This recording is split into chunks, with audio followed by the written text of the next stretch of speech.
when we talk about the marketplace specifically, when we talk about the litigation liability that the marketplace might have, I think it's interesting to note that most marketplaces out there have made an effort to step completely out of the transaction between the buyer and the seller. So when we look at most marketplaces, we see terms of business and terms and conditions which clearly state that the marketplace is not a party to the contract.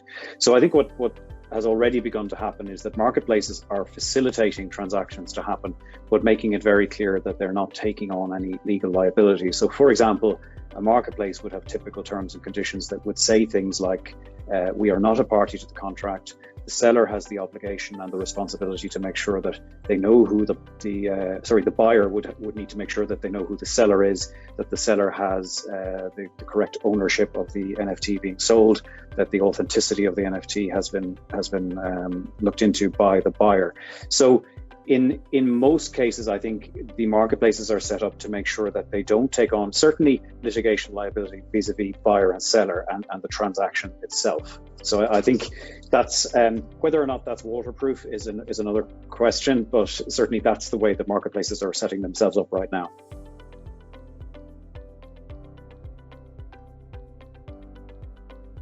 Well, again, this really depends on what the dispute itself is, but to go back to just what I've said in answer to the last question, let's assume the marketplace has made it clear that they are not a party to the contract, and therefore all of the onus is on the buyer to ensure that they know what they're purchasing. In that case, the marketplace shouldn't find itself in the middle of a dispute between the buyer and the seller. However, I would say that there is always a risk of a marketplace being pulled into a dispute because it depends what the misunderstanding may be. One of the big risks I see with NFTs at the moment is that a lot of buyers and sellers are not 100% clear on what it is that the token actually represents. So some people think, for example, that they're selling an NFT which is giving somebody ownership of a particular asset, which may not be the case because sometimes copyright isn't being transferred. And on the flip side, the buyer thinks they're buying, for example, something that's going to give them a royalty stream, or that they're getting copyright to something which they can then go and use. So there's a fundamental misunderstanding between buyer and seller at the outset. And what's very important is that somehow that the marketplace does not purport to confirm that anything in the token has been checked out by the platform. A platform could find itself stuck in a dispute if the seller says, hold on for a second, I understood that the marketplace was taking care of this and that the marketplace had clarified this to the buyer. And the flip side, the buyer may say, well, I was relying on certain representations from the marketplace as to what this token represented. And in this case, I would say this is probably when, to go back to the first question, terms and conditions are all good and well. I mean, you can make lots of statements in terms and conditions, but depending on where the buyer and seller are sitting, what the legal system is in the country that they're sitting, they may be able to rely on certain elements of saying, well, I didn't sign the terms and conditions, or this particular part wasn't highlighted to me, or nobody told me that I needed to get legal advice in advance. So to go back to the very beginning, terms and conditions are important, but in the end, if a marketplace wants to make sure that they don't get stuck in a dispute, they need to make it crystal clear to both parties that not only are they not involved in the transaction as a marketplace, but secondly, that it is up to both parties to fully understand what they're transacting with each other. It all comes down to just simple, clear understanding. And if you can get that right as a marketplace, you shouldn't find yourself stuck in a litigation.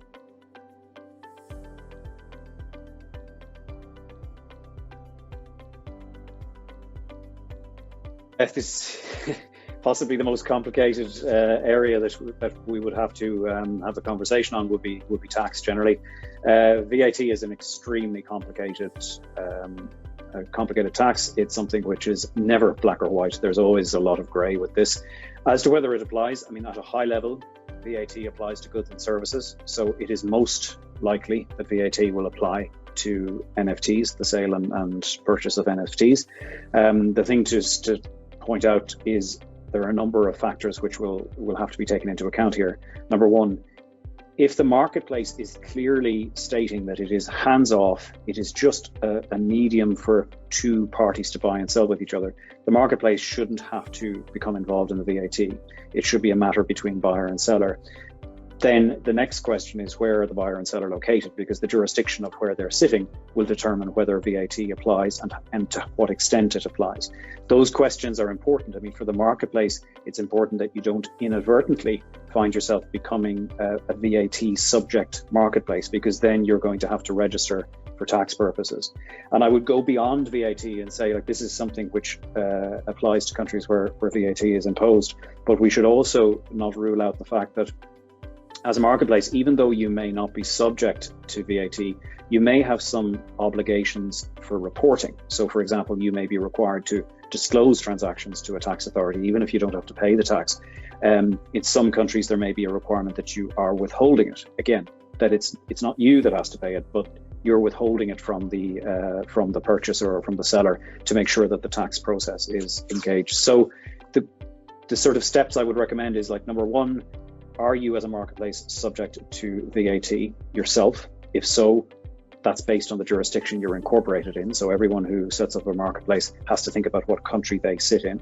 And the second thing is, if you're not subject to it, you still need to explore whether or not there are reporting or withholding obligations that might rest on your marketplace. Again, that will be subject to the jurisdiction in which you sit. So there's not a simple, clear answer that applies to every situation. I mean, you really do need to look at these on a case-by-case basis. And here, it's critical to get good tax advice at the start.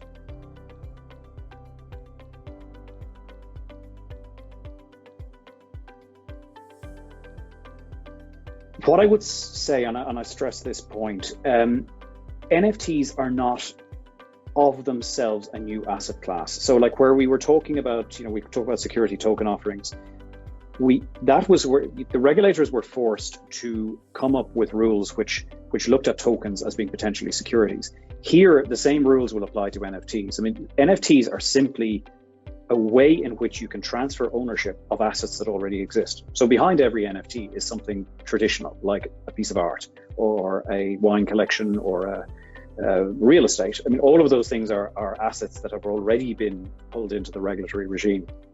So I don't see NFT specific regulation coming out, but what I do see is a continuous repetition by regulators where they will say to you, if you are launching an NFT project, you need to make sure that you understand what that token represents. So if that token represents something that looks like an investment contract and people are buying it because they're investing into it and they're getting a revenue stream from it, for example, like royalties, then we will most likely consider that to be an investment contract and therefore it is a security. And all of the regulatory regime that comes with security offerings will be applied to that NFT. On the flip side, if this NFT represents something that's unique and people are just collecting it because of a personal preference and the token really just represents simple ownership, then that is likely to fall outside of the security regime. So, for example, I've been looking at the European Commission discussions on digital asset regulation, and there are some references in there to NFTs, but the way they refer to them is they just draw the distinction between, is this a security token or is this something that is an investment token? If so, it's regulated and caught by regulation. And if it's just simple ownership of something, it falls outside. So that's how you need to look at the regulation. I mean, I would urge people who are active in the NFT space not to wait for some magical piece of regulation that clarifies everything. You're going to have to work with the existing regulation, and you're just going to have to start always by asking, is this token a security or is it not? And the only way that you're going to determine that properly is to get specialist legal or regulatory advice at the outset so that you can get comfortable. And just because it's a security token is not a bad thing. You just need to put processes in place. There are elements which you would need to consider, like where can you offer the token, to whom can you offer it? And the other important thing is for the marketplace itself. And if you are a marketplace who is distributing security tokens, then you're most likely going to require regulation and registration as well. So it does have knock-on effects that you just need to address at the beginning.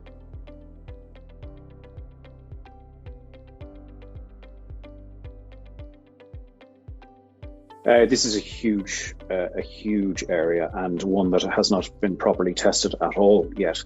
The NFT space is in its complete infancy, and at the moment we're having this excited, enthusiastic bubble where everyone's creating all sorts of NFTs and people are speculating and buying, and we have not got a clear understanding of what NFTs actually represent for the most part. So the first example I would give is that most NFTs out there are not transferring copyright. You are buying an NFT which allows you maybe access to listen to a first recording of something, or you're getting a digital copy of something, but you're not getting the original, you're not getting the copyright. Now, that's important because I think the people who are selling NFTs generally haven't really thought this through, but if they were to think it through, they would probably say, well, yeah, I'm not selling the copyright. This is my artwork. It's mine. But the buyer, on the other hand, has a different view. I mean, because buyers, typically retail people out on the street, are not thinking deeply about copyright laws.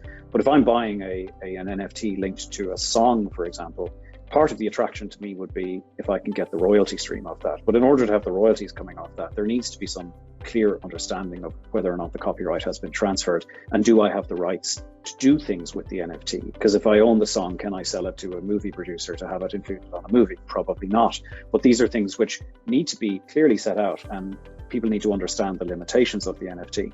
Like, for example, if you look at the NBA Top Shots, if you look at the terms and conditions of those NFTs, they are restricted licenses. You're not getting ownership to anything. You're getting pretty much just the personal viewing pleasure of certain video clips, but you cannot use them in any commercial sense. And there are other restrictions which may be applied at a later stage, and that's also stated in the terms and conditions.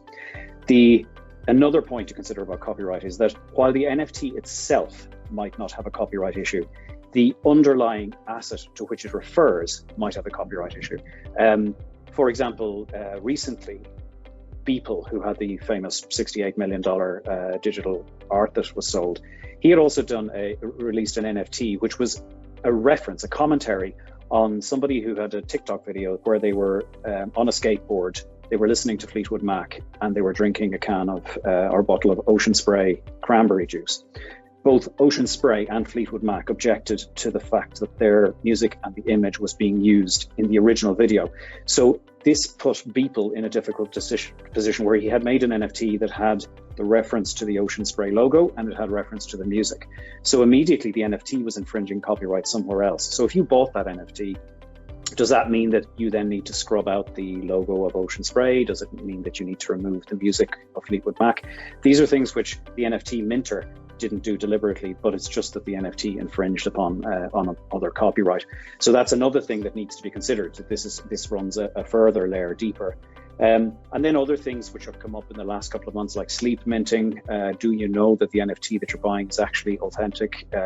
Has it been minted by the person who owns the original artwork? Sometimes that's not the case. And also in the UK, for example, there's a thing called moral rights that are attached to copyright, which is, as an artist or a creator of work, you have the right to object to your artwork being mutilated or defaced or destroyed. So when you look at that particular piece of law and you apply it to the thing that happened a couple of months ago where people took a Banksy work and burned it and created an NFT of that, you could, in theory, as Banksy, object to the destruction of that artwork if it was somebody independent who decided to do that. So there are a lot of things happening in the background with copyright law and IP law which may affect an NFT. If not directly, it may indirectly affect it because it's applying to the asset behind. So there are so many things to consider here, and it's something we need to be very careful of as sort of NFT people active in the NFT space, is that we need to move forward carefully, and we need to make sure that we don't destroy the future of NFTs by infringing copyright laws left, right, and center at the beginning, because that will set the industry back.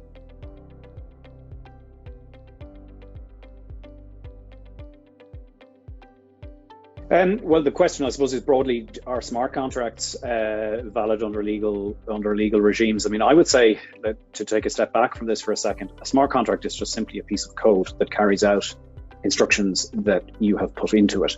So smart contracts will always be enforceable as long as the contract to which they refer is enforceable. So if for example, we take a simple buying and selling arrangement, if the smart contract is reflecting the asset that's been purchased, the price at which it's been purchased, how the delivery is going to take place, all of those things, and you code them into a smart contract, then there's no reason why that smart contract won't be valid, because it's simply executing the intentions of the legal arrangement. Where I see a problem with smart contracts potentially being invalidated is not because it's a smart contract, but rather because it didn't properly capture the intentions between the buyer and seller. When you have a contract in law, you have a meeting of the minds where the buyer and seller both have the same intentions. That's how you agree on a price and you agree on terms. If the buyer and seller didn't agree on a particular point, or if the smart contract didn't reflect a particular understanding between the buyer and seller, you may have a smart contract invalidated, but it would also be because the underlying contract was invalidated. It didn't capture the meeting of the minds. But assuming that those things are correct, assuming that you've got an adequate legal contract, then yes, the smart contracts would be enforceable. And I think what's very interesting is you referred to the resale and the royalties. There are collection agencies out there who collect the artist's resale royalties, and they charge the artist a fee to transfer it on to them. There's an entire industry built upon the collection of these royalties. So these smart contracts can actually be exciting in that they can totally disrupt that business, number one. And number two, they can guarantee a very simple way for artists to be paid their appropriate royalties. So I think to answer the question, yes, they can be enforceable. And number two, I think they can actually be a really great addition to the space in that they can enforce an artist's legal rights.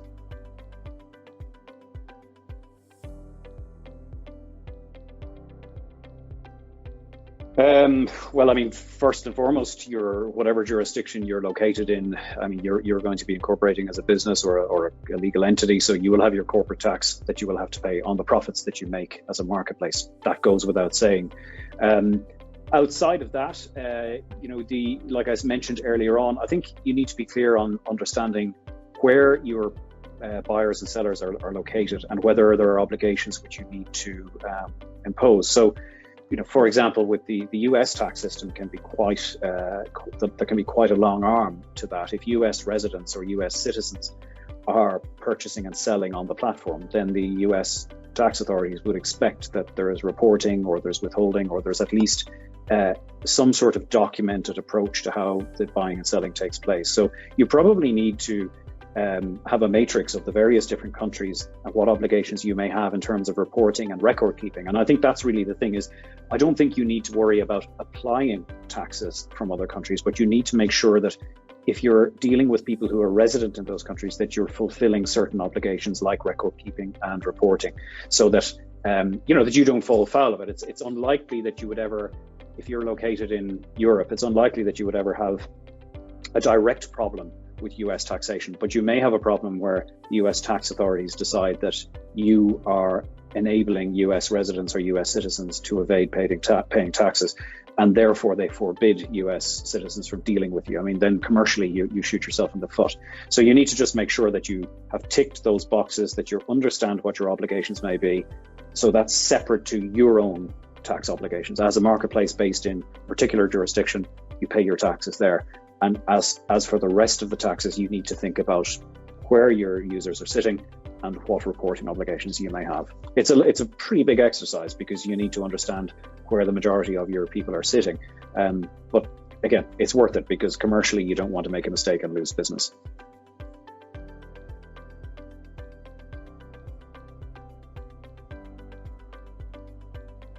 Well, I think it's a sort of an accumulation of everything we've just talked about. I think it's very important that when you're starting a marketplace to remember that the ability to have a platform where somebody can buy and sell or mint tokens or transfer them, all of those things, that's, I think, the very basic offering that you need to be able to put in place. You need to think about a number of other things like I said, if people are creating tokens on your platform, you need to be clear on whether these are security tokens or not. Because if they are security tokens, you may fall into a regulatory environment like I mentioned earlier on, where you're distributing or you're a broker dealer for securities. So that's, things like that you need to consider. There are other regulations that I haven't mentioned which will possibly apply to you, like anti-money laundering regulations or know your customer regulations. This is because the high-value art industry, for example, has falls squarely into anti-money laundering regulations, because you have to know who the people are, where the money's coming from, and whether it needs to be disclosed to tax authorities. So those are things kind of as part of the tax analysis I suggested you would do. You'd be looking at other regulations that might apply, because anti-money laundering regulations place a huge amount of burden on your platform, having to identify everybody, because it's not simply connecting a wallet to the platform. Then you have to go a step further. So you need to make sure that what activities you're doing on your platform, whether or not that pulls you in to anti-money laundering. And other things to think about, the things like if the token, for example, is implying ownership of an asset which is stored somewhere else, like if there's a link embedded in the token, you need to be clear on what happens if the platform on which the real asset is being held, what happens if there's a problem there? Do you have some sort of implied liability? Do you have some backup solutions? The same with the transferability of the tokens. You're creating tokens on your platform. Are those tokens 100% transferable? Are there restrictions? You need to think forward that people who buy those tokens in the future may die and need to have those tokens passed on to their estate. Can that be done easily? These are things, just technical things that you need to think through, because if this marketplace is going to become successful and is going to become a really important part of the commercial landscape, then it needs to have thought through all these things, because I predict the NFT space to grow hugely over the next couple of years, and this will be very, very legitimate and very, very significant business. So you do need to have thought through all of these steps at the beginning. Don't wait until you're halfway through your business before you start thinking about them. Get it right from the start, and it'll give you an advantage in the long run.